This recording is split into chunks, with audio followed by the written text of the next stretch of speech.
Hi guys, it's Lethal here, and here is part 2 of my Riese strategy guide 1 to 20. And I know it's been like a week since I posted part 1. I've just been doing other stuff. I've been doing being involved with Faction 115, and so I've just been a little bit busy, and YouTube's been wrecking up, Subbox have been stuffing up lately, so it just all hasn't been going in favour of me. But they should be up now, should be getting them up a bit more often. And right now I'll get back in the strategy because I could talk for ages, but it's not very important. So we're at round 12 at the moment, and just to re-jog your memory, we haven't bought that door behind us. We've gone to the box.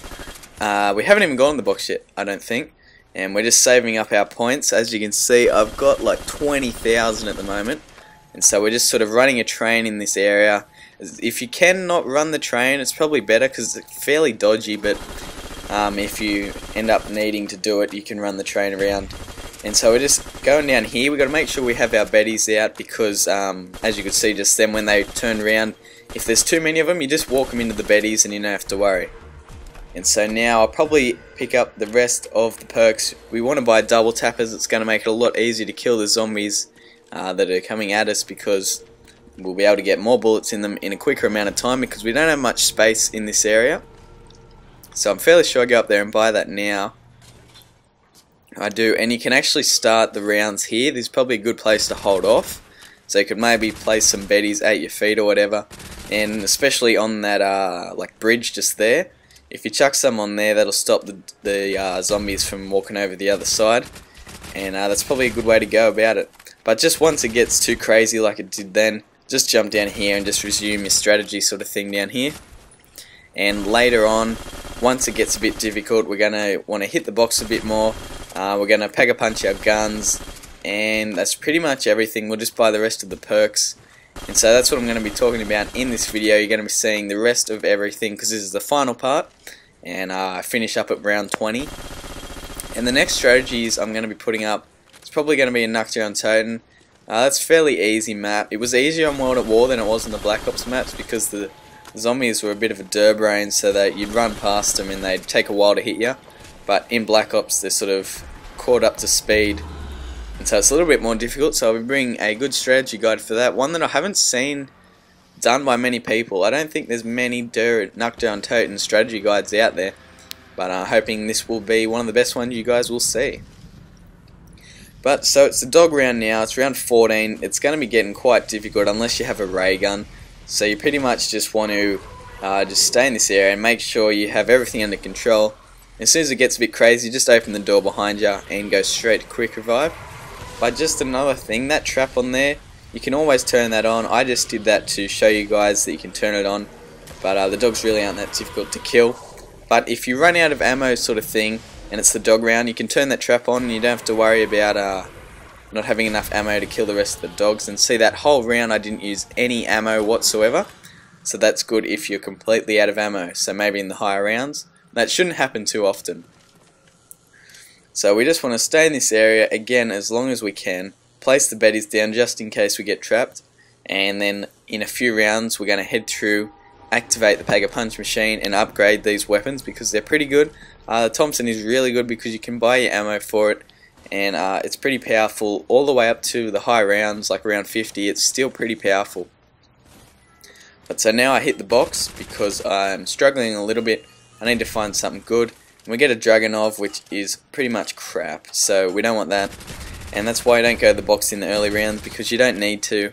You're going to get crap weapons, and it's just a whole lot of waste of points. So I've got 25,000 at the moment, and that's more than enough for Riese because there's not too many things to buy. And as you can see, it's starting to get a little bit crazy, so I just head through here, my bouncing beddies, pick up the mess, and then I'm going to eventually pick up quick revive there. And so remember, we have 3 of them. But so now I buy the Bowie knife because you can spray a few shots in them and finish off with a knife. As if you're a fan, you would have seen in many of these strategies, that's what I'd like to do. Shoot them a few times, finish off with the knife and get that nice 130 kills at the end. But so now I'm probably going to run up here in a little bit, buy quick revive. We've got 3 of them, as you know, and it's just a good fallback. And with the amount of points we have at the moment, we can easily buy all the perks again if we get down. And so I'd recommend going to the box a bit later in the game, and you definitely want to try and get some monkeys, because that's a really good way to keep the game up and be able to like save yourself if you get into like a tight situation. And I just had to cut that little bit of video there because it was sort of like corrupted. Every time I played it'd just like freeze up. But basically all I did was activate the first teleporter, and I can put my beddies down up here, and you just want to hold out this area as long as you can. And you may not want to risk it like I did just then, but you can always see if you can find a good drop there. It's always helpful when you get a nuke sort of mid-round or whatever. And just then I heard another perk drop, so I run around and pick that up. So I get an extra 400 points, plus that from the hammer, so that's another 800 points, which is pretty much almost 2 goes at the box, so that's a pretty good find. But so now I go to activate the second teleporter, and we still have to do the one at the mainframe, and it's kind of a little bit risky as well doing it in this area, so you can sort of make a crawler, like I said a little bit earlier, and run around and activate all this stuff if you don't feel particularly confident. But it's all really up to you. You can probably manage it, and there you could see that was kind of dodgy, but got through it. And I'm just waiting in this area to see if I can get a good drop. And what do I get? I get another nuke, so another 400 points.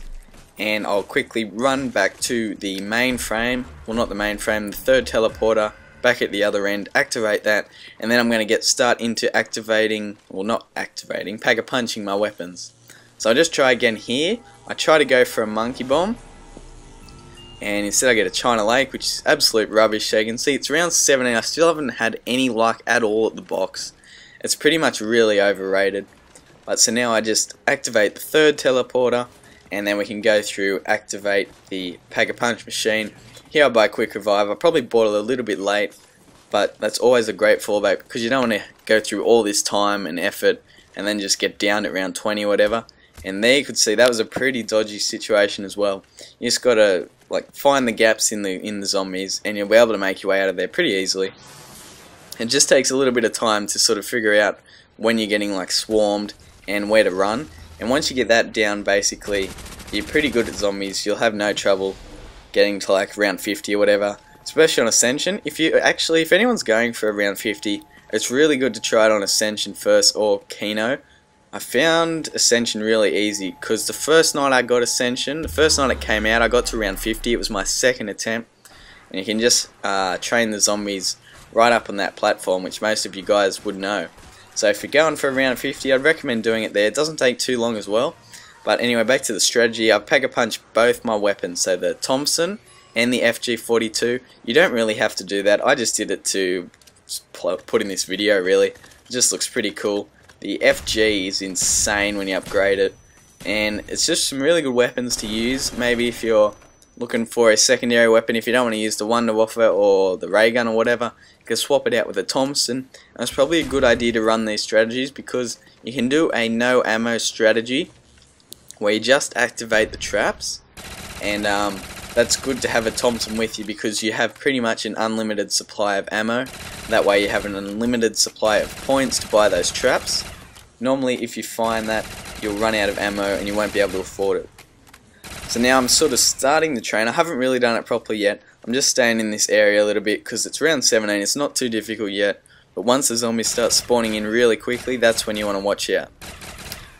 So you better watch that recoil on the Thompson as well. It's a little bit out of control. But that's pretty much it. I'm just running around, find this last crawl. I couldn't find him after a while. And then we'll be starting round 18, so I only got 2 rounds to go. That was another good time to use your Bowie knife. You get an extra 130 points. Nothing amazing, but it's just all good because it all adds up. And if you want to play seriously and get your points up, that's a good way to go about it, especially if you're playing multiplayer. That's a good idea as well. And if you put those beddies on that catwalk, if you have a look when you guys do it, they have like seizures and everything, like spaz out. And that's pretty annoying. You just hear it the whole game until they blow up. So maybe don't put them there actually. So we're at round 18. It's another dog round. You don't have to worry about ammo because it's dogs every 5 rounds or whatever. So it's pretty easy. Any map that really has dog rounds, you don't have to be too concerned about running out of ammo. And I think that was a thing Treyarch failed with in the most of the Black Ops maps. They got rid of the dogs. They were only in Kino, I believe, and that was just a bad idea on their part, I think. The dogs were just a really nice addition, something a bit easy to get your ammo back. You don't have to worry about it too much. But so we're going to be starting round 19. I've only got 2 rounds to go till I finish up this strategy guide. So I hope this has been helpful. You're learning a few things. And there we get another teddy bear, so still no luck at the box.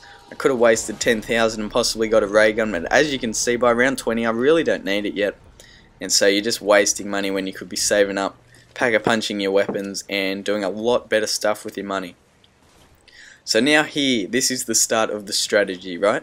You want to camp in this area, you want to hold down here as long as you can. The longer you'll stay here, the easier it'll be. So make sure you want to throw your grenades out, put your betties down, and just hold out this area. It's especially helpful if you get a drop like that, because you're going to be able to hold out a lot longer than you usually would, and you'll be able to save your ammo.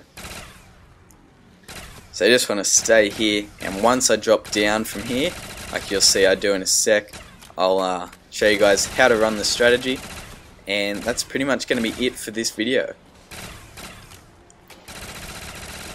So now once I drop down here, you want to run back to the 3rd teleporter up here, and you just want to run through. You can sort of do like U-shapes, like I'm doing now, all the way back there, or you can sort of pick like an individual training spot.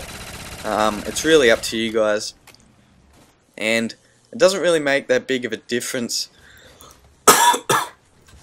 on the strategy guide, and it's just really what you personally prefer, and that's a big danger there. If you hug the walls in this area, there's a little like gap and it sinks back, so if you walk in there, the zombies will get you stuck in there. Like I almost died just then, and you wouldn't believe how many times I've died because of that, and it's pretty frustrating. So I probably wouldn't advise that area to train. It's not going to be too helpful. But that's pretty much it for the strategy guide. So I want you guys to stay tuned for some more videos. Modern Warfare 3 is coming out soon, so I'm going to be moving to survival gameplay, an occasional zombie video, maybe once or twice a week. And that's it for this strategy guide. So thank you guys for watching. I hope you enjoyed. If you did, please leave a thumbs up on this video. It'd be great if we could get to 100 thumbs up. I'd really appreciate it. And that's it for now. So stay tuned for the next strategy guides on the other World at War maps, and have a great day.